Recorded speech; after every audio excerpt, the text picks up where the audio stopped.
ಒಂದು ವಿಚಾರ ಹಂಚ್ಕೊತೀನಿ. ನನಗೆ ತುಂಬ ಜನ ಸ್ಪೆಷಲಿ ಮಹಿಳೆಯರು ಫೋನ್ ಮಾಡ್ತಾ ಇರ್ತಾರೆ.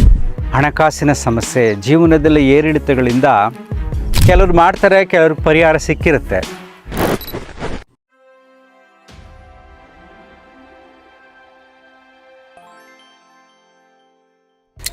ನಮಸ್ಕಾರ ಸ್ನೇಹಿತರೆ. ಈ ಪ್ರಕೃತಿಯ ಮಡಿಲಲ್ಲಿ ಒಂದು ವಿಚಾರ ಹಂಚ್ಕೊತೀನಿ. ನನಗೆ ತುಂಬ ಜನ ಸ್ಪೆಷಲಿ ಮಹಿಳೆಯರು ಫೋನ್ ಮಾಡ್ತಾ ಇರ್ತಾರೆ. ಬೇಕಾಷ್ಟು ಸಮಸ್ಯೆಗಳನ್ನು ಫೇಸ್ ಮಾಡ್ತಾ ಇರ್ತಾರೆ. ಸಂಬಂಧಗಳಿಂದ ಸಮಸ್ಯೆ, ಗಂಡ ಹೆಂಡತಿ ಸಮಸ್ಯೆ, ಮಕ್ಕಳ ಸಮಸ್ಯೆ, ಹಣಕಾಸಿನ ಸಮಸ್ಯೆ, ಜೀವನದಲ್ಲಿ ಏರಿಳಿತಗಳಿಂದ ನಾನಾ ಸಮಸ್ಯೆಗಳನ್ನು ಫೇಸ್ ಮಾಡಿ ದುಃಖದಿಂದ ಫೋನ್ ಮಾಡ್ತಾರೆ. ಇದು ಎಲ್ಲ ಕೆಲವಾರು ಸಲಹೆಗಳನ್ನು ಕೊಡ್ತೀವಿ, ಕೆಲವರಿಗೆ ಕೌನ್ಸಿಲಿಂಗ್ ಮಾಡ್ತೀವಿ, ಕೆಲವರಿಗೆ ಅಲ್ಲೋಗಿ ಇಲ್ಲೋಗಿ ಏನಾದರೂ ಮಾಡಿ ಅಂತ ಹೇಳ್ತೀವಿ, ಯೋಗ ಮಾಡಿ, ಧ್ಯಾನ ಮಾಡಿ ಅಂತ ಕೆಲವಾರು ಸಲಹೆಗಳನ್ನು ಕೊಡ್ತೀವಿ. ಕೆಲವರು ಮಾಡ್ತಾರೆ, ಕೆಲವರು ಪರಿಹಾರ ಸಿಕ್ಕಿರುತ್ತೆ. ಆದರೆ ನನಗೆ ಏನು ನಿಮಗೆ ಹೇಳ್ತೀನಿ ಅಂದರೆ ಸ್ವಲ್ಪ ಅದ್ಭುತವಾದ ಸತ್ಯ. ನೀವು ಇದನ್ನು ಅರ್ಥ ಮಾಡಿಕೊಂಡ್ರೆ ಯಾವುದೇ ಸಮಸ್ಯೆ ಬರಲಿ ಅದನ್ನು ಹೇಗೆ ಸ್ವೀಕಾರ ಮಾಡ್ಕೋಬೇಕು ಅನ್ನೋತಕ್ಕಂಥ ಮನೋಸ್ಥೈರ್ಯ ನಿಮಗೆ ಬರುತ್ತೆ. ಉದಾಹರಣೆಗೆ ಹೇಳ್ತೀನಿ ನೋಡಿ. ಮೊದಲು ನನ್ನ ಅಸ್ತಿತ್ವವನ್ನು ಅರ್ಥ ಮಾಡ್ಕೋಬೇಕು. ಈ ಎಲ್ಲವೂ ಯಾರಿಗೋಸ್ಕರ ಇದೆ? ಈಗ ಎಷ್ಟೊಂದು ಚೆನ್ನಾಗಿದೆ ನೋಡಿ ಈ ಪ್ರಕೃತಿ. ಈಗ ನಾನಿಲ್ಲ ಅಂದರೆ ಇದು ಕಟ್ಕೊಂಡು ನನಗೇನಾಗಬೇಕು? ಇದು ನೋಡ್ತೀನಿ, ಇದು ಚಂದ ಅನುಭವಿಸ್ತೀನಿ, ಈ ವಾತಾವರಣ ಅನುಭವಿಸ್ತೀನಿ, ಎಲ್ಲವೂ ನನಗೆ ಹಿತ ಕೊಡುತ್ತೆ.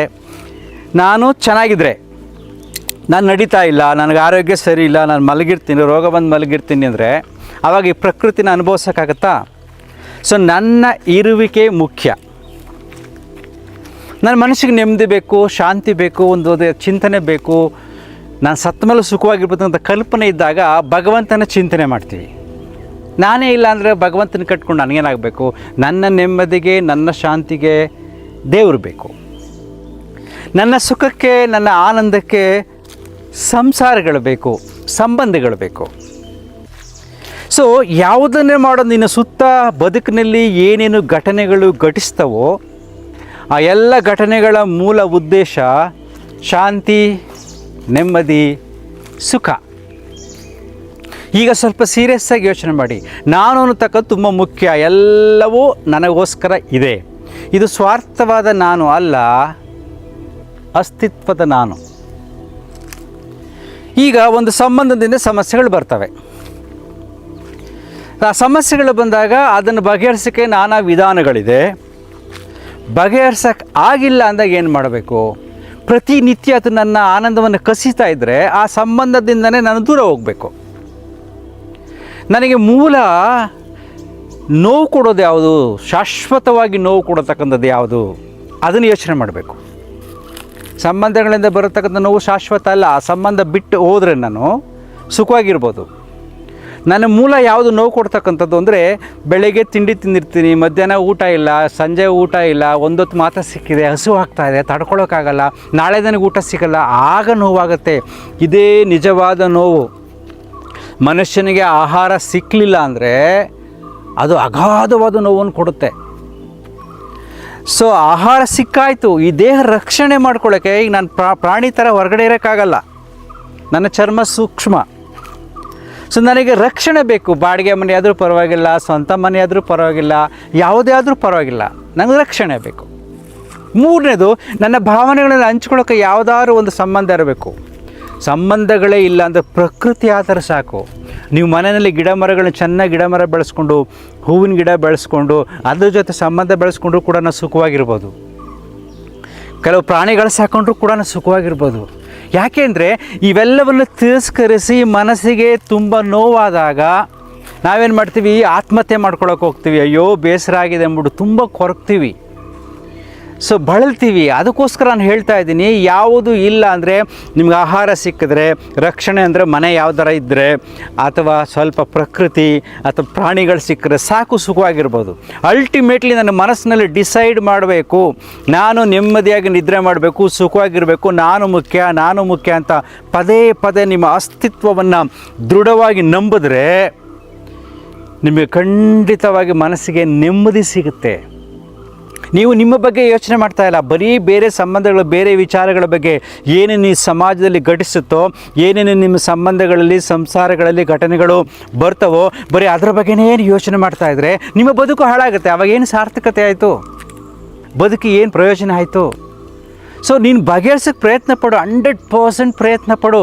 ಪ್ರಯತ್ನ ಪಟ್ಟು ಬಗೆಹರಿಸೋಕ್ಕಾಗಿಲ್ಲ ಅಂದರೆ ಕೊನೆಗೆ ಡಿಸೈಡ್ ಮಾಡು, ನಾನು ನೆಮ್ಮದಿಯಾಗಿರಬೇಕು, ನಾನು ನೆಮ್ಮದಿಯಾಗಿ ನಿದ್ರೆ ಮಾಡಬೇಕು, ಶಾಂತವಾಗಿರಬೇಕು ಅಂತ ನೀವು ಪದೇ ಪದೇ ಹೇಳ್ಕೊಂಡ್ರೆ ಎಲ್ಲ ಸಂಬಂಧಗಳನ್ನು ಮೀರಿ, ಸಂಸಾರಗಳನ್ನು ಮೀರಿ, ಸಮಾಜವನ್ನು ಮೀರಿ ನೀವು ಸ್ವಾರ್ಥಿಯಾಗಬೇಕು. ಸ್ವಾರ್ಥಿ ಅಂದರೆ ನೀನೊಬ್ಬನೇ ಆಗಬೇಕು. ಆಹಾರಕ್ಕೆ ಏನು ಬೇಕೋ ಅನುಕೂಲ ಮಾಡ್ಕೊಳ್ಳಿ, ರಕ್ಷಣೆಗೆ ಏನು ಬೇಕೋ ಅನುಕೂಲ ಮಾಡ್ಕೊಳ್ಳಿ. ಅದು ಸ್ವಲ್ಪ ಕಷ್ಟ, ಅದು ಈಗಿನ ಕಾಲದಲ್ಲಿ ಮಾಡ್ಕೋಬೋದು. ಅಲ್ಟಿಮೇಟ್ ಅದು ನೀವು ಮಾಡಿಕೊಂಡ್ರೆ ಯಾರ ಮೇಲೂ ಡಿಪೆಂಡ್ ಆಗಬೇಡಿ, ಒಬ್ಬರ ಮೇಲೂ ಡಿಪೆಂಡ್ ಆಗೋಕ್ಕೆ ಹೋಗಲೇಬಾರ್ದು. ಪ್ರೀತಿ ಇದ್ದರೆ ಕೊಡಿ, ಪ್ರೀತಿ ಸಿಕ್ಕಿದ್ರೆ ಅನುಭವಿಸಿ, ಸ್ನೇಹ, ಮಮತೆ, ಕರುಣೆ ಸಿಕ್ಕಿದ್ರೆ ಅನುಭವಿಸಿ. ಇಲ್ಲಾಂದ್ರೆ ಏನು ಬೇಕಾಗಲ್ಲ. ನಿನ್ನನ್ನು ನೀನು ಪ್ರೀತಿಸು, ನಿನ್ನ ಬಗ್ಗೆ ನೀನು ಕರುಣೆ ಇಟ್ಕೋ. ನಾನು ಯಾಕೆ ಒದ್ದಾಡ್ತಾ ಇದ್ದೀನಿ, ನಾನು ಯಾಕೆ ನನ್ನ ದೇಹ ಬಳಲ್ತಾ ಇದೆ, ಯಾಕೆ ನೆಮ್ಮದಿಯಾಗಿ ನಂಗೆ ನಿದ್ರೆ ಮಾಡ್ತಾ ಇಲ್ಲ, ಯಾಕೆ ನಾನು ಸುಖವಾಗಿಲ್ಲ, ಆನಂದವಾಗಿಲ್ಲ, ನಗ್ತಾ ಇಲ್ಲ ಅಂತ ನಿಮ್ಮ ಬಗ್ಗೆ ಯೋಚನೆ ಮಾಡಿ, ಬೇರೆಯವ್ರ ಬಗ್ಗೆ ಅಲ್ಲ. ಬೇರೆಯವರೆಲ್ಲ ಇರೋದೆಲ್ಲ ನಮಗೋಸ್ಕರ. ನನ್ನ ಸಂಬಂಧಗಳು, ಮಕ್ಕಳು, ಮರಿ, ಗಂಡ, ಹೆಂಡತಿ ಏನೇನಿದೆಯೋ ಎಲ್ಲ ಮಾಡ್ಕೊಂಡಿರೋದು ನನ್ನ ಸಂತೋಷಕ್ಕೋಸ್ಕರ. ಆ ಸಂತೋಷವೇ ಸಿಗ್ತಾ ಇಲ್ಲ ಅಂದಾಗ ಅದ್ರ ಮೇಲೆ ಡಿಪೆಂಡ್ ಆಗಬೇಡಿ. ಒಳಗಡೆ ಹೋಗಿ ನಿಮ್ಮನ್ನು ಪ್ರೀತಿಸಿ, ಖುಷಿಯಾಗಿರಿ. ನೆಮ್ಮದಿಯಾಗಿ ನಾನು ನಿದ್ದೆ ಮಾಡಬೇಕು, ನಾನು ಮುಖ್ಯ, ನಾನು ಇರುವ ತನಕ ನಾನು ನೆಮ್ಮದಿಯಾಗಿರಬೇಕು ಅಂತ ಡಿಸೈಡ್ ಮಾಡಿ. ಆಗ ನಿಮಗೆ ಖಂಡಿತ ಮಾರ್ಗ ಸಿಗುತ್ತೆ. ಯಾವುದಿಲ್ಲ ಅಂದರೆ ಏನು ಬೇಕಾಗಿಲ್ಲ. ಊಟ ಮಾಡಿ, ಸ್ವಲ್ಪ ವ್ಯಾಯಾಮ ಮಾಡಿ, ಕೆಲಸ ಮಾಡಿ, ಒಬ್ಬರೇ ಮಲ್ಕೊಳ್ಳಿ. ಅದನ್ನು ನಾನು ಹೇಳೋದು, ಅಂತರ್ಮುಖಿ ಸದಾ ಸುಖಿ. ಈ ಸ್ವಾರ್ಥವನ್ನು ಚಿಂತನೆ ಮಾಡಿ ನೋಡಿ ನೀವು.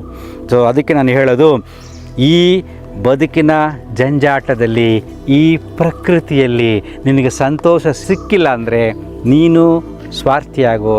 ಆಗ ನೆಮ್ಮದಿಯ ಬದುಕು ಪ್ರಾರಂಭ ಆಗುತ್ತೆ. This is the ultimate. ಯಾಕೆಂದರೆ ಬದುಕೋದೇ ಸ್ವಲ್ಪ ದಿನ ಅಲ್ವಾ? ನಾನು ಯಾವಾಗಲೂ ಹೇಳ್ತಾ ಇರ್ತೀನಿ, ಚಿಂತನೆ ಮಾಡಿ, ನಿಮ್ಮ ಬದುಕಿನ ಬಗ್ಗೆ ಯೋಚನೆ ಮಾಡಿ ನೋಡಿ. ನೀವು ಒಂದು 70 ವರ್ಷ ಬದುಕ್ತೀರಾ ಅಂದರೆ ಮಗುವಾಗಿದ್ದಾಗ 10 ವರ್ಷ ಹೋಗ್ಬಿಟ್ಟಿರುತ್ತೆ, 60 ವರ್ಷ. ಇನ್ನು 60 ವರ್ಷ ಬದುಕಿನಲ್ಲಿ ರಾತ್ರಿ 8 ಗಂಟೆ 9 ಗಂಟೆ ನಿದ್ರೆ ಮಾಡ್ತೀವಿ, ಅದೊಂದು 20 ವರ್ಷ ಹೋಗ್ಬಿಟ್ಟಿರುತ್ತೆ.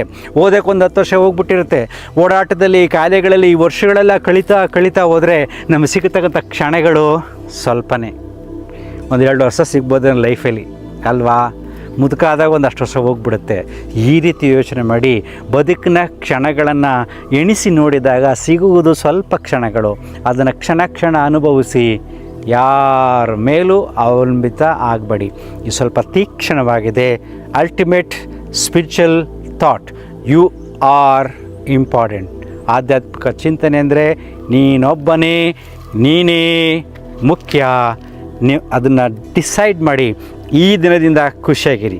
Thank you.